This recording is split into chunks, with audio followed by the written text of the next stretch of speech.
महर्षि, वो विराट कोहली और अनुष्का आए थे।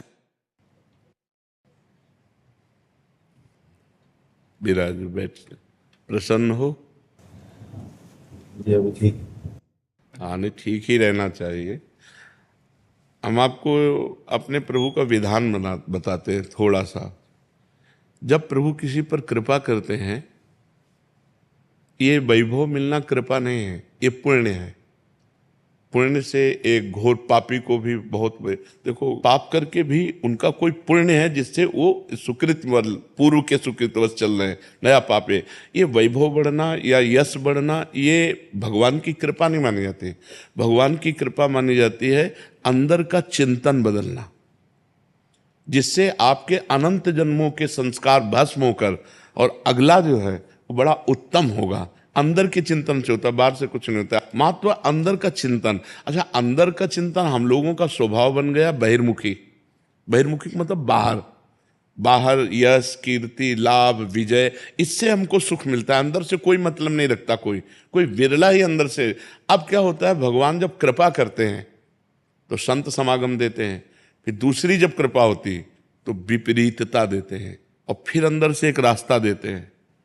ये मेरा रास्ता है, ये परम शांति का रास्ता है, ये शांति का रास्ता नहीं। भगवान वो रास्ता देते हैं और जीव को अपने पास बुला लेते हैं। बिना प्रतिकूलता के संसार का राग नष्ट नहीं होता।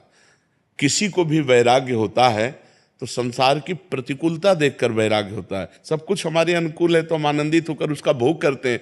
जब हमारे ऊपर प्रतिकूलता आती है तब ठेस पहुंचती है कि इतना झूठा संसार, तो अंदर से भगवान रास्ता देते हैं। ये सही है। भगवान बिना प्रतिकूलता के इस संसार को छुड़ाने का कोई भी औषधि नहीं रखी। आज तक जितने बड़े महापुरुष हुए हैं, जिनका जीवन बदला है, उनको प्रतिकूलता का दर्शन करके बदला है। तो कभी प्रतिकूलता आए तो उस समय आनंदित हो कि मेरे ऊपर अब भगवान की कृपा हो रही है, कि मुझे सतमार्ग में चलने की प्रेरणा मिल रही है। अगर सतमार्ग छूटा हो, ये सब तो एक सेकंड के लिए आप विचार कीजिए। अब अपना सुधार कर लो, अपने जीवन को सत्य में ले आओ, तो अगला जो होगा वो बहुत जोर का होगा। चाहे जन्म हो तो श्रीवान कुलवान धनवान वैभव संपन्न ऐसे, और भक्ति की अनुकूलता, भक्ति की अनुकूलता।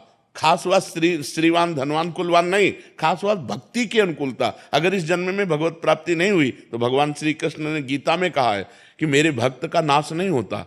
मैं कुलवान धनवान श्रीवानों के कुल में जन्म देता हूं और फिर पुनः भक्ति का माहौल देता हूं, और पूर्व का जो भजन छूटा हुआ हो वहीं से उसको।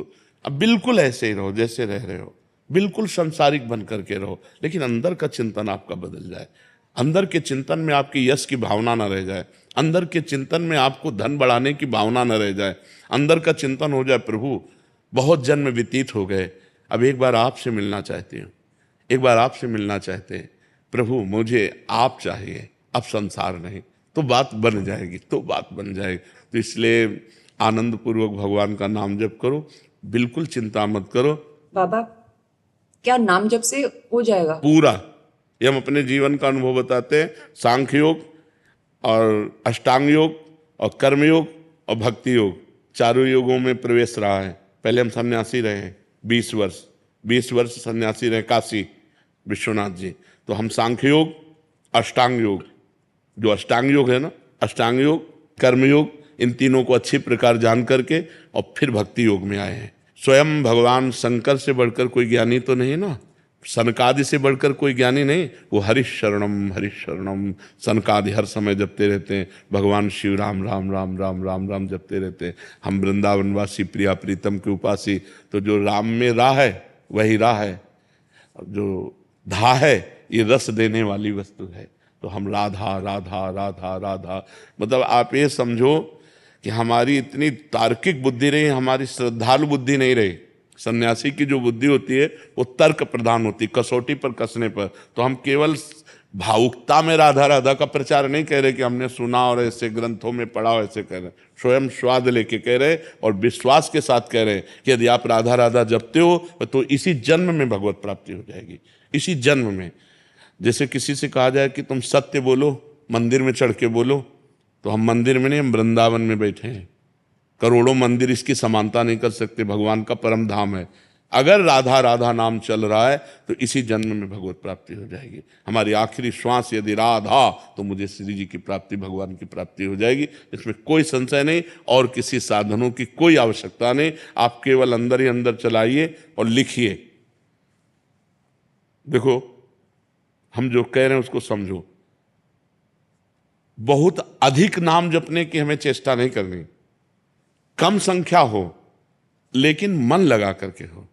जैसे हम, अब देखो, आप लिखो राधा, अपने दिमाग में लिखो, खुले नेत्र लिखो या बाहर बाहर देखो, दिखाई दे रहा है राधा लिखा हुआ, वही कान में सुनो राधा, वही अंदर उठाओ राधा, ये तीनों का एकाकार हो जाए तो ये करोड़ों नाम जप के बराबर है।